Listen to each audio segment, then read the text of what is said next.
Boom, this your boy Bigg Bleet, and we just wrapped up on One Chance, One Life TV. Log the fuck in. Man, the landlord of One Chance, One Life TV. Shit, we got Bigg Bleet with us today. What's going on? Bless. We in the building. Appreciate you for your time, homie. Appreciate you for having me, homie. Yeah.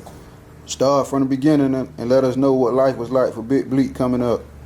Oh man, life was up and down. You know, I was born in it, you know, the capital of Miami, which is Liberty City, and the capital of Liberty City is 58th Street. I happen to be blessed by just the capital, you feel what I'm saying? 58th Street run all the way from I-95 down up by MLK, but I'm talking about between 15th Avenue and 17th Avenue. You know, it's a lot of things happening on 58th Street. A lot of people heard a lot of stories. A lot of people heard a lot of things about the mob, John Doe gang. But I was brought up under that era, you feel what I'm saying? So going to school, walking to school, sometimes the building was roped off. We couldn't go to school because somebody done got killed in the buildings. It was something going down, but it was a lot of love in the community. It was love thy neighbor. We could go get some salt, some sugar, a slice of cheese from next door, you feel what I'm saying? And just do the damn thing in the hood. I'm a real Liberty City baby, a real city baby, and I'm really a product of my environment who made it out, but I'm still stuck in because there's a lot that I want to do to uplift Liberty City.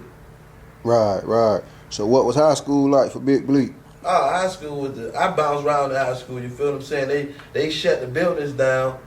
They shut the buildings down when indictments came out in '99, so everybody was forced to move off 58th Street. We ended up in Opelika. It seemed like foreign land to me because, like I'm telling you, I'm a real city baby. I never seen nothing outside the city growing up. So we moved to Opelika, 143rd and 23rd. And when I was in middle school, then I ended up going to HML. I had a fight at HML with a teacher. I got maxed by law. I went to the MAC. So I went to the MAC. I lost my little brother, Trayvon Carter, when I was in high school. So the dude who mistakenly killed my brother, they let him go to court. They let him go to school till they deal with him in the court system. So by the charge that he was facing, they sent him to the MAC, and I was already at the MAC. So one day I get off the bus, they rushed me like I had done dropped the body and told me I had to get out to school and asked me where I wanted to go. So of course, I went back to the West where I supposed to ended up in the first place. Being that I'm a city baby growing up on 58th Street, I went to the West and it was a ball, man. I ran back into all my childhood friends, all the girls that we was boning and shit in the back of the portables. Now we old enough to really pop something, man. You feel what I'm saying? It got on when I got back to the West. We did the damn thing. So before Bigg Bleet, you went by Blaze Carter? Yeah, I went by Blaze Carter, but I had to put Blaze Carter to rest, you feel what I'm saying? He in the safe. Yeah. That's still a part of me, but Blaze Carter, he been through so much from losing my little brother. My little brother just had them turn 14, you feel what I'm saying? He was born Mother's Day, was killed Father's Day. I lost my son. I found my dad dead in the kitchen a year and a half ago. Like, I got a tattoo. My whole leg is a graveyard on my leg, filled with nothing but people who I really got genuine love for. And people say Blaze Carter sacrificed his son and joined the Illuminati to do the music. It was so much dirty shit thrown on Blaze Carter's name to I had to really revamp myself. People was even really asking, like, you still rapping, Blaze? Because they know they see the community work I'm doing, the activist work I'm doing, so they thinking I'm in a more of a political arena. So they like, am I still rapping? So I'm like, of course am I still rapping. So I did something that's never been done in the history of music. I dropped 130 music videos in 130 days. 130 days straight. I released a music video 10 a.m. for 130 days. For 130 days straight. So every day they was waking up, they was seeing a new music video from me. So with that being said, they began to blog and tweet. Every day I was all over the blogs and they was tweeting about it. So that's what we did. We put blogging and tweeting together. And if you put a blog and a tweet together, you got Bleet. And we put Bigg Bleet in it, B-I-G-G, because it's God's glory, giving God grace and everything for helping me overcome through all my situations, from my emotional fights, my financial fights, my spiritual fights, you feel what I'm saying? My physical fights. But through it all, they blogging and tweeting. It's Bigg Bleet. Yeah, for sure.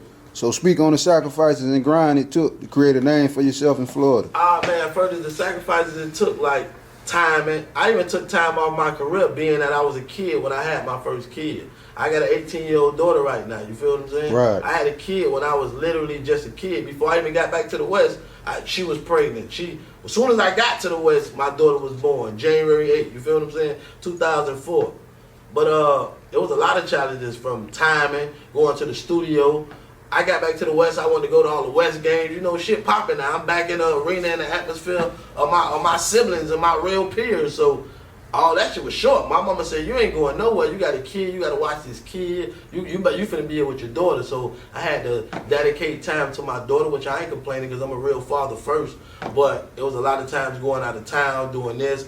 I wouldn't go get no Jordans. I wouldn't go get these shoes because I was really paying for my own studio time. Right. I had to sacrifice a lot of things, a lot of time. I was paying for my own flight tickets. When I did 106 in Park, Spring Bling, Fight Club, VH1, tour 26 states with Uncle Luke, I had to spend my own money. Right. And by me hustling in the streets, doing my thing, I was fortunate enough to make it out and stack me enough paper to do it. Right.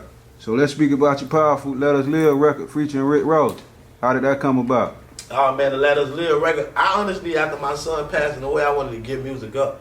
I was gonna deal with music, but behind the scenes, probably manage an artist or something. You feel what I'm saying? Right. But first, as me being the face of it, I wanted to leave it alone. Cause like I say, people were saying I joined the Illuminati.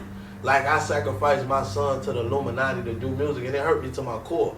Cause I always seen stories of people losing a close one or losing her, and then they bring the Illuminati in it. And I'm from the outside looking in the story like, damn, they tripping over there. They sacrificing people, but then it came on me. Right. Like, oh, this how they narrate it? Like, oh, this how they switch the narrative and say a motherfucker joint them. Like, nah, they tripping. You feel what I'm saying? So I wanted to leave music alone, but a song popped in my head about, like, you feel me, the passing of my son, like, Let Us Live. Right.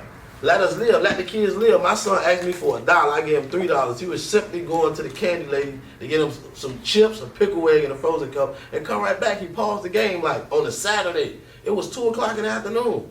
A kid can't go outside on the 2 o'clock in the afternoon of the frozen cup house and just come right back. You feel what I'm saying? Right. So I'm like, let us live. And on another aspect, you got some people who satisfied with being a manager at Checkers, because that's enough to pay all the bills at the crib and have some side money to take their kids out. If they save the checks for 2 weeks, they still can take a Water Rapids trip or Orlando trip. But you got some people coming through the drive-thru or judge the people like, yo, working ass, you satisfied? Like, but they really satisfied and content with where they at. They the managers, let the people live. Right. Let the people live physically with their life, and whatever they decide to do, let the people live. You feel what I'm saying? I even see some people who I grew up with, like some dudes. I'm talking about dudes out the project who they like another dudes now. I never could turn that arena, understand, but let the people live. Y'all stay over there with it. You feel what I'm saying? All around, I ain't judging nobody. Let the people live. I know who I am. I know what I stand for. I know Santonio Carter. I know who Bigg Bleet is. You feel what I'm saying? So all around, stop the gun violence. Let the kids live. Let the kids live and let the people live. Stop being so opinionated about some shit you can't even help. If you can help the people do something, say something. And then help them do something about it. Don't just be running your mouth, man. Yeah, that's real, man. Do you feel that record is underappreciated? Oh, definitely. Definitely is underappreciated. Like I feel like right now, I'm back to myself. I'm back in the light. I got the first statement, the intro of my new. You feel what I'm saying? It ain't talking violence, but I'm hanging out on them. Right. And it's getting a lot of love. You feel what I'm saying? Versus a song that I put out saying "Let us live." You feel what I'm saying? I got so much to give. We the future, we the kids. Let us live. Who wouldn't want to hear that? Who wouldn't want to play that? You got a kid. You probably got grandkids. You got nieces and nephews that you want to prosper in life, but a record like this ain't appreciated. Telling you not to go to jail, not to do this, not to do that. Love, go to church, honor God, and you heard what I'm saying? Yeah. And let us, nah, they don't want to hear that. Yeah, that's real. So your new project, the hottest shit out. What was the process of creating that tape? Oh man, my homeboy Mel, I got a whole new project. I just had a listening party for a project that I got come out, an album called My Season. Yeah. I got a whole album that was about to come out. My homeboy Mel came around, he run one beat round. He said, see what you can do to this beat. Smash. It was the intro too. It was the intro to the hottest shit out. Right. The statement. I smashed that bitch and he brought another one. And he kept bringing them. After like 3-4 days, we had 12 songs done. So I'm like, damn. We gonna drop this shit. We gonna drop this shit before My Season. We just gonna heat the streets up and let them know this the hottest shit out. And then we gonna by them knowing this the hottest shit out, they'll know it's My Season. By the time we get to level, like right now, we already got the 5th tape. They just got 1, but we got volume 2, volume 3, volume 4, and volume 5 already recorded. Right. It's already done. You feel me? Mix and master. Yeah. So we finna flood them. Like the summer, we finna hit them back to back. The summer Non-stop. mine. And my season to come around. My season, my birthday time, November 5th. But before November 5th, we get their ass 5 tapes. Yeah. And then they'll get my season because literally it's my season. Yeah, I feel that. So what's the relationship between you and Big Block or Block NT out of Atlanta? Oh, Block Big Bro. Block Big Bro. Block always call me when he got a resource or something that I can make some money. Block firm about that dollar, that bag. You feel what I'm saying? He firm about getting his bag, and when he get his bag, he gonna make sure you get a bag. You feel what I'm saying? Even if it's from writing a song, even if it's from getting a distribution deal or a deal. Block brought a lot of situations to the forefront, to my table. You feel what I'm saying? Double salute, but I ain't signed to none of the situations. Right. It wasn't on Block. Right. He brought good situations, good, but I need a great situation. Right, you feel what I'm saying? right. So how did you two get introduced to each other? We got introduced to a uncle of my wife. An uncle of my wife, he introduced to us here. A cousin of my wife, Trayvon Smith. He in he in Atlanta. He linked us up, and then we basically got to work from there. We met each other. He heard about my story. He heard about me before. And we got to the studio in Eastside, Kirkwood, and we just banged a few records out. And we did the damn thing. We flew out to California. You feel what I'm saying? I got a deal with Priority. I got a deal with Capitol Records, but I ain't never move on it too much because they want a lot of percentages of shit that they ain't got nothing to do with. Right. If I put all my money in a project, every dime I pay for every beat, the mixing, the mastering, everything, like you can't tell me how to control that or what to do with that. You feel what I'm saying? Right, right. If you send me the beats and you pay for the studio time and we work out the whole album then we got a situation. But something that I put 101% in, you can't even tell me nothing about that. Yeah, that's real. Talk to me about the long way leaf. Elaborate on that for the smokers. The long way leaf. For everybody who out there still smoking the wrong way, come the long way. 100% natural leaf. You feel what I'm saying? When the COVID came out a few years ago when they got on lockdown, I'm an original backwood man. But then I started smoking the grabber. Right. Then the grabber, they had to start running low on the grabber. Then my man from up top, he was like, if you ever want to start you a leaf, man, plug with me. So, you know what we did? We called him up, we plugged with him, and we got our own leaf, man, the long way. Right. If you ain't smoking the long way, you definitely smoking the wrong way. I guarantee you crack this open, it ain't gonna smell like that other bit of shit you smelling. The texture good, and listen, when you crack it out here, just throw this whole pack away. Whatever you throw the pack away, and the leaf gonna last till you finish smoking, and I guarantee you that. Yeah. The other shit you smoking, crack the pack and leave it there. 30 minutes that I hit that shit is dead. Yeah. Still. So King call no name. King Carter Street, which is named after your son. Do you feel that's a correct way to keep his name alive? I mean, it's a token of appreciation from society, but the correct way of keeping his name alive is, stop doing the foolishness. Right now they've been disrespecting his name, not literally, but more kids been dying. Right. Instead of been losing more kids, so you ain't respecting King Carter at all.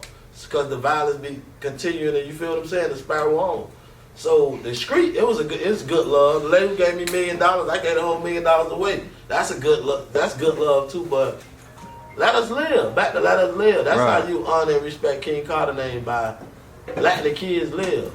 Like if it gotta be violent, I ain't saying it ain't gotta get violent, but gotta get violent accordingly. Right, right.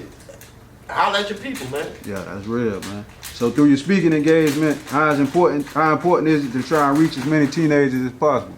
Man, the speaking engagement is definitely important. One thing about me and my homies, we don't try to do nothing, we do it. We execute. If we want to feed 100 kids, we feed them. If we want to hurt 100 parents, you can believe 100 parents hurt. And I say that to say we are doers. We don't try to do nothing. And we're going to these foster homes, juvenile detention centers, foster homes, YMCAs, Boys and Girls Clubs, youth hospitals.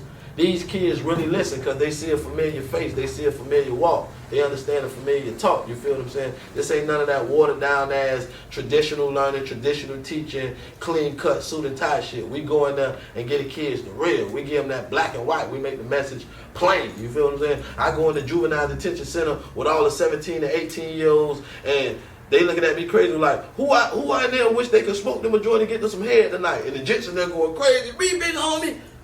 But you can't. Yeah, you don't fool yourself a lot. I got a big ass joint rolled in my car. As soon as I leave out here with y'all, I'm gonna fire him up. And when I get home, I'm gonna get me some head. They be like, damn. Real. Man, get my nigga big homie like. And then they calling me when they jump. Big bro working at Checkers. I'm back in my daughter's life. Come up to Checkers. You can get anything you want on me. Now that's what helped me be alive. You feel what I'm saying? People see me with the materialistic shit and I don't give a fuck about this shit. I just gotta walk in certain doors with shit because this is a fuck ass industry. Right. You gotta show something for a motherfucker to listen to you, to understand, and even comprehend sometimes. And I ain't on that, but I got to play the game. Yeah. And there's some shit Blaze Carter was never with. Yeah. Blaze Carter never was with playing the game. He just want this shit real. If you ain't taking it real, fuck you. Bigg Bleet want to play the game. Yeah. I want to play the game. I'm telling you, Bigg Bleet, and I'm an ace the game. I'm a master the game. Yeah, Look at me. I'm wearing Nikes. I ain't worn Nikes in 20 years. Blaze Carter wore Adidas 20 years straight. Yeah. Nothing but Adidas 20 years. Right now you can catch Bigg Bleet and all that shit. Yeah. Fendi, the Gucci, the you heard me, all that shit. Like I ain't playing, I'm gonna play the game and we winning with the game. I'm gonna give these people something to see. Yeah. A show. At times, do you ever feel like you're giving back to the community too much? Yeah, definitely. There were times, like I wrote 8 songs for a popular singer and got 400,000 and ended up giving like 370,000 back to the community. Probably 380. I only kept 20 to myself. Yeah. 20 to myself and did some little shit. Now I'm back in the house with my wife. Don't know how we finna pay all this shit. But I was just up. Yeah. You feel what I'm saying? And all the people who benefited and got that shit and ran back home, they don't give a fuck about what we going through. They don't give a fuck about what we going through. They don't know how many times the gold presidential rollie was back and forth out the pawn shop. But I'm still smiling at the next function. Still giving away more shit. You feel what I'm saying? Yeah. They don't know. Yeah. Shit, for real. They don't know, man. Speak on some of the great people and great relationships you were able to build through the loss of King Carter. I mean, I met a lot. Like, through the loss of my son King, I could say out of one king became many. And I'm talking about the kids. Out of one king became many. I traveled so many places throughout the United States, not only in Miami, not only in Florida, not only just in our zip code, but the story impact, it was a worldwide impactful story to a lot of people. A lot of people did put the guns down. A lot of people stopped gang banging. A lot of people did a lot of shit. I met a lot of people, you feel what I'm saying? But honestly, through it all, I was ready to wreck out. And I talked to Catherine Rundle, the state attorney, because she said, you do so much good work. Like, what can we do for you? We owe you something. I said, you sure about that? She said, yeah, we owe you a favor. I said, well, let my main man out of jail. She said, who? I said, well, Corey Smith. She said, you know that monster? I said, calm down. I said, what you mean? She said, he's a killer. He's a killer. He's a cold-blooded killer. I can't believe you even associate yourself with him. I said, you looking at somebody he killed. She looked at me like, what? I said, he killed me. I said, I wouldn't be talking to you if you ain't killed me. That day my son was murdered, I was ready to go. My homeboys was ready to go. I said, he called me from the 6th floor. He just got off death row. You know, he just left Rayford. Now he on the 6th floor of the county. He called me and said, look, bro, listen to me. Don't do it. Don't let your emotions leave you motionless. He killed me in so many ways, you feel what I'm saying, that I needed to be killed and brought me back alive. Like they say, the pastor, when you get baptized, when you going under that water, it's symbolic of you dying and coming back to life. Yeah. So the pastor killing you and bringing you back to life, not in a reverent form, but my big homie killed me. He said, don't do this. Don't move like that. Don't talk like that. Don't walk like that. Go here. Take your shoes off. Go to the beach. Walk on some grass. Pray over here. Look to this star. And I'm like, damn. Somebody from death, like somebody off the 6th row. Or off death row, you feel what I'm saying? Yeah. I said, he killed me. Now how you love that? She said, wow. You feel what I'm saying? So you can't never do that. Like I learned I'm loved by pastors, politicians, gangsters, dope boys, robbers, the youth. You feel what I'm saying? Other niggas, baby mamas, my wife. Like, they just the reality of it. You feel what I'm saying? And I ain't bragging and boasting. I'm just bringing awareness to my lifestyle. And I met a lot of people after the death, but it ain't too many people that stuck out though. Right. It ain't too many people that stuck out. People be full of shit. Shouts out to Jay-Z. Jay-Z a real one though. You know? Jay-Z a real one. Yeah, He kept his word. We got some shit going on and I can't speak a lot about, but Jay-Z a real one. He kept his word. Yeah, he kept Shit, his word. That's all Jay-Z that a real one. Caught up. Just know caught up for real. For sure. Yeah. What's your relationship like with Trayvon Martin parents? Oh man, them my folk right there. You feel what I'm saying? I go around there.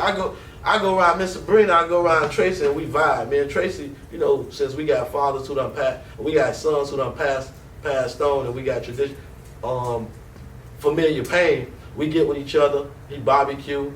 We have us a shot or two, and we chill. We unwind. Right. You feel what I'm saying? We go on the side of the football field, watch the Optimus games, and me and Sabrina, we got an excellent relationship. We go out to eat, we go chill. Anything that I could do for her foundation, any function she having, she knows she could call me any time of the night. Like, just the last function they called me out and they get me in there. Like it was on them. They told Jay-Z to go talk to him, listen to his story. Right. Oh, off of them. Right. The other day they say Jamie Foxx, go holler at him. Yeah. You feel what I'm saying? Yeah. So I honor and salute them people because they brought a lot of powerful people into my life. Yeah. So when it come down to saving the youth, what kind of conversation do you have with them? With Trayvon parents? Oh man, I'm with it. Like we do a lot of events that don't even get publicized for saving the youth. You know what I'm saying? Right. We do a lot of giveaways. We do a lot of things at all the community college about saving the youth, about gun awareness, about giving away scholarships. We all for the youth. You feel what I'm saying? So that's what all we do in a nutshell. We team up every other day and do that. They got their foundation located right at Flowmo upstairs in the library. Anybody who with saving the youth can go sit and talk with them people. They for that. Right. We for that. Yeah, that's love. Yeah. So musically, what is it you feel you have not accomplished for yourself yet as an artist? Just really expand it. Like right now I'm on marketing promotion at a high. On the high, you see the shirt, you can scan the shirt. Yeah. You can, when you scan the shirt, you go to the album, the website, the Snapchat, the everything.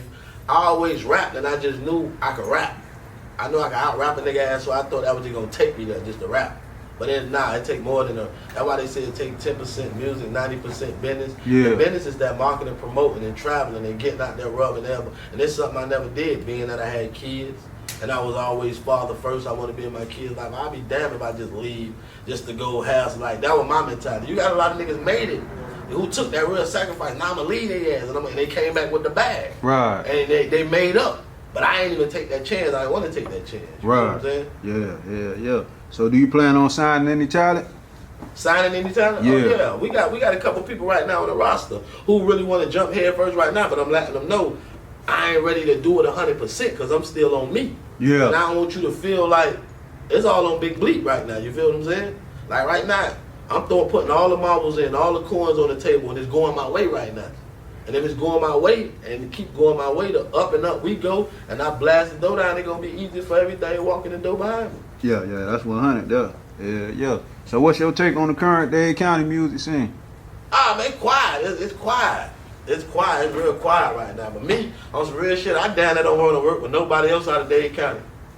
Me and Trick got some shit, but I ain't really fucking with my city. Yeah. My city full of shit, man. Yeah. My city's full of shit. That's how they got you I feeling. took 100. That's what it is. I took 100,000, bro. I took 100,000 and invested in a project. Every nigga on that project know what I'm talking about. Niggas ain't never been on the red camera before. When we was shooting the video, they say, "Damn, bro, you got the red cameras out?" Yeah, bro, I paid 15,000 for this video. For niggas not to never post it. Yeah. For niggas not to never say nothing about it. The day the video drop, a nigga go put Jack Boy shit up. Y'all go download my brother Jack Boy. You don't even know Jack Boy, bro. Yeah. You don't even know this, and I know you don't know him, bro. But the day our shit dropped, World Star, everything, I paid 15 for the video. Paid 2,500 to World Star to get the top slot. You don't even post our shit, bro. But Jack Boy, and like a couple niggas, another nigga I shoot the video, you go get a deal. They probably say, "Yo, listen, everybody who ever showed you some love, you better not fuck with them people, or we gonna drop you from the label." These the conversations I'm thinking these people having. They got to be the narrative. Like, whoever showed you some love, if you fuck with them, we ain't fucking with you. That's how it's going. Because I ain't do nothing but show these niggas, look, go look at my portfolio. It speak for itself. These niggas ain't paid for none of that. Yeah. I paid for all that. And these niggas ain't showing the nigga no love, bro. No love. Even I those shows.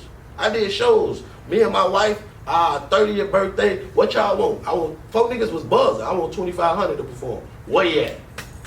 I want, like, I booked every day artist to perform at my 30th birthday. Yeah. And paid them what they wanted.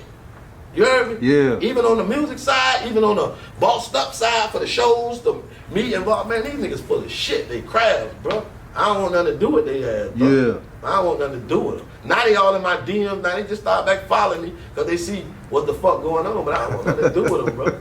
G-Code. Yeah. So what's your take on the deaths in hip hop? Do you think the violence gonna slow down anytime soon? Nah. Hell nah. This shit get right. The NRA passing gun laws. Now you can be 18. They just walk in there and get the gun license. Now the fuck the gun laws, the gun violence gonna go down when you got 18-year-old smooth ass niggas in school. You heard me? Yeah. And I say that to say they girlfriend 18. Hey, go get this gun for me. This glizzy, I'm gonna give you $1,000. You heard me? Yeah. This shit going down, boy. Yeah, He just way smoother than we was 18. And you heard me? Yeah. 18-year-old got all the man with the switch in it. You heard me? How this shit gonna stop, man? It's best to pray hard, move smart, protect yourself, man. Protect your energy and your peace. So whoever you can be in arms reach and reach them, just guide them right. Give them some real game, and don't give them that bullshit that you heard. Yeah. Give them some real game. For sure. So which music executives do you pay attention to the most? Which music who? Executives. Like, you know, as far as like, you know, the label owners and shit. Like, anyone on you paying attention to as far as like, you know, picking up game and shit? Yo Gotti. Gotti? Yeah. Yo Gotti. You Yeah, feel what yeah. I'm saying? Shout out to Yo Gotti too. We've been in a couple conversations too. I ain't gonna speak much in that. Cause he had made me mad about the challenge shit. You feel Yeah. what I'm saying? And I spoke on it, he spoke on it, you know. Shouts out to CMG Breezy too. Yeah. They opened a few of those to, there's some shit bubbling up, you feel what I'm saying? Yeah. And like, I ain't gonna lie. I always wanted my deal to be, I always wanted my deal, my whole situation to come from Miami.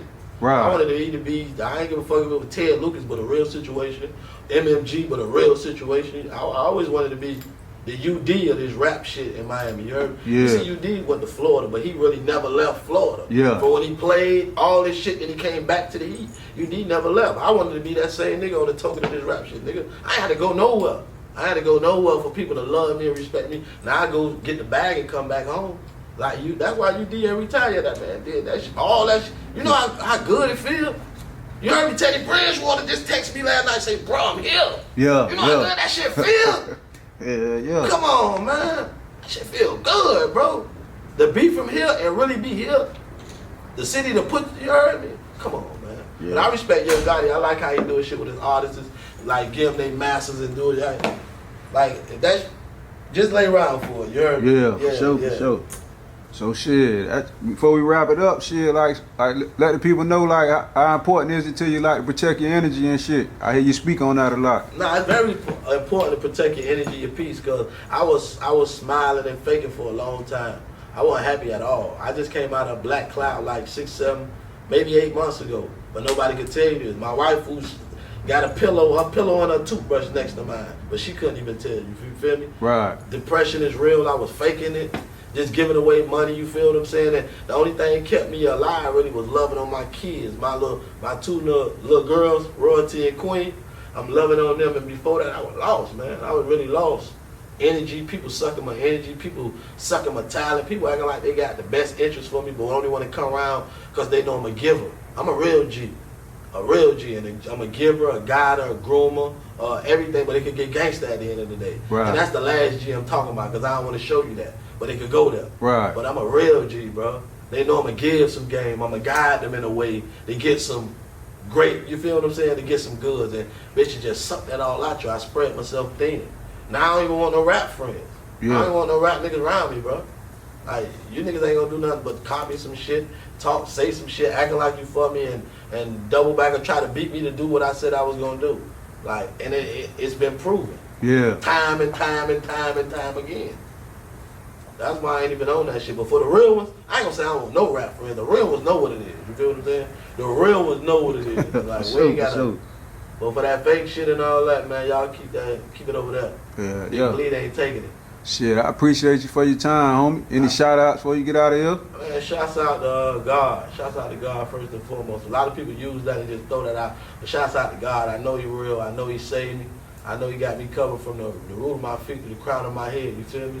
I'm abundantly blessed to go through that storm I went through and be the poster face for other fathers and other people who gonna go through this in the future, unfortunately. More people gonna lose or something, you feel me? I'm gonna have to talk to them in the future. I hate that it's gonna go like this, but it's gonna go like that, you feel me? I wish it could stop. Shouts out to my family, shouts out to my whole team, shouts out to everybody who just got a part, shouts out to my real supporters, you feel what I'm saying? Fuck all the fans. If your people are a fan of me, fuck you. Yeah. I don't show no love to fans. Because fans will switch out. You feel what I'm saying? LeBron took that Cavalier jersey off and put on the Heat jersey. All his fans said, fuck him. But his real supporters respected whatever jersey he wore, whatever color he had on, because they going to support his move. But a fan, they'll cuss your ass out if you ain't pleasing them. How you heard me? Yeah. If you ain't got on that jersey they want you to have on and that number, they want you and doing like, fuck you. But a supporter will support every move. So fuck my fans. Stop being a fan of me. Try to support me. Real rap. And I love everybody who support me. Big love, Bigg Bleet, big blessings. 100. 100. Man, the landlord of One Chance, One Life TV.